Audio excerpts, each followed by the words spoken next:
Nĩ arutani thukuru-inĩ wa imwana wa Baricho kaunti-inĩ ya Kirinyaga na arĩa marĩ mĩhang'o-inĩ ya gũkinyĩra maumĩrĩra ma arutwo mathaa-inĩ manini thutha wa maumĩrĩra ma kĩgeranio gĩa KCSE kĩa mwaka wa 2024 kũrekererio.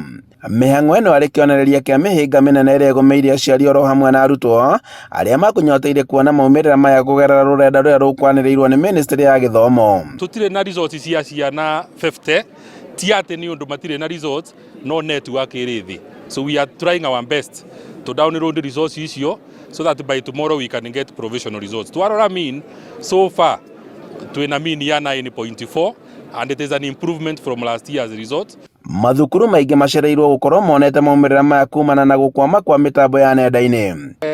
I imagine it is because everybody in the country nĩ arageria ku download the results.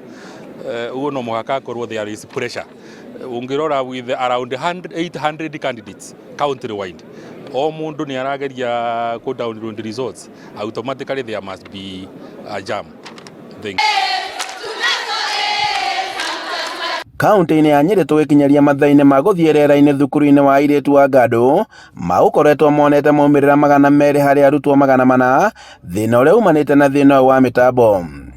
Tũtihotete kuona resort cia ciana ciothe tondũ nenda-inĩ citũ twĩna thĩna, mĩtambo nĩ ta ĩrahagũka, tũgathiĩ ukona mwana ũmwe nĩ aroya nginya makĩria ma ndagĩka 10 na ũndũ ũcio nĩ ũndũ tũcerithĩirie kũhota gũkorwo tũrĩ na resorts cia ciana ciothe.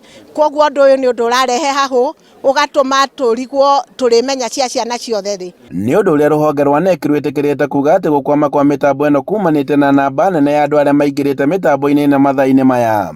Handũ-inĩ ha Inooro TV kuma Baricho kaunti-inĩ ya Kirinyaga, njĩtagwo Boni Wathuku.